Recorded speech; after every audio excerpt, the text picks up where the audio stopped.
Tapi saya ingin menyampaikan kesepahaman kami bersama bahwa yang kita bicarakan itu, yang saya dan Pak Ivan PPATK sampaikan dan Bu Sri Mulyani juga mengomentari, menjawab bahwa ini adalah laporan pencucian uang.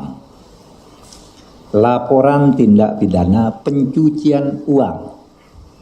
Ya. Memang jumlahnya besar. Karena itu tadi menyangkut orang luar, menyangkut tindak pidana di luar, tapi ada kaitan dengan dalam. Nah, untuk itu kami tadi bersepakat begini. 1. Kementerian Keuangan akan melanjutkan untuk menyelesaikan semua LHA. LHA itu laporan hasil analisis yang diduga sebagai tindak pidana pencucian uang dari PPATK, baik yang menyangkut pegawai di lingkungan Kementerian Keuangan maupun pihak lain.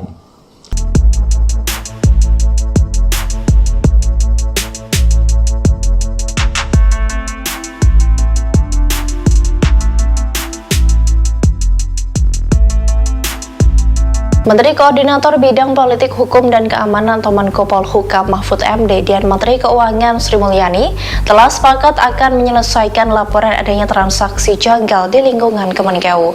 Mahfud MD yang awalnya menyebut ada transaksi janggal sebesar 300 triliun rupiah, kini bertambah menjadi 349 triliun rupiah. Kabar ini disampaikan oleh Mahfud MD dan Sri Mulyani seusai rapat di kantor Kemenko Polhukam, Jakarta pada Senin 20 Maret 2023.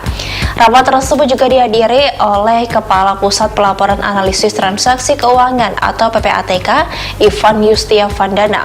Mahfud menegaskan bahwa semua laporan hasil analisis atau LHA yang diduga sebagai tindak pidana pencucian uang atau TPPU dari PPATK akan diselesaikan, baik laporan tersebut menyangkut pegawai di lingkungan Kemenkeu maupun pihak lain.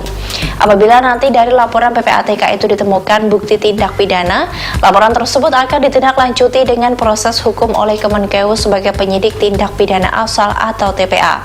Langkah lain pun bisa dilakukan dengan melibatkan aparat penegak hukum lainnya seperti polisi, jaksa, bahkan KPK. Mahfud menyebutkan bahwa transaksi janggal di lingkungan Kemenkeu nilainya mencapai 349 triliun rupiah. Namun ia menegaskan bahwa itu bukan dugaan korupsi, melainkan dugaan tindak pidana pencucian uang yang melibatkan pegawai di luar Kemenkeu atau perusahaan lain. Dalam kesempatan yang sama, Sri Mulyani mengatakan bahwa Kemenkeu akan menindaklanjuti laporan dugaan TPPU itu. Baik itu pegawai Kemenkeu atau tidak akan mendapatkan tindakan tegas yang sama sesuai dengan peraturan pegawai negeri. Jangan lupa untuk subscribe, like, dan komen channel ini.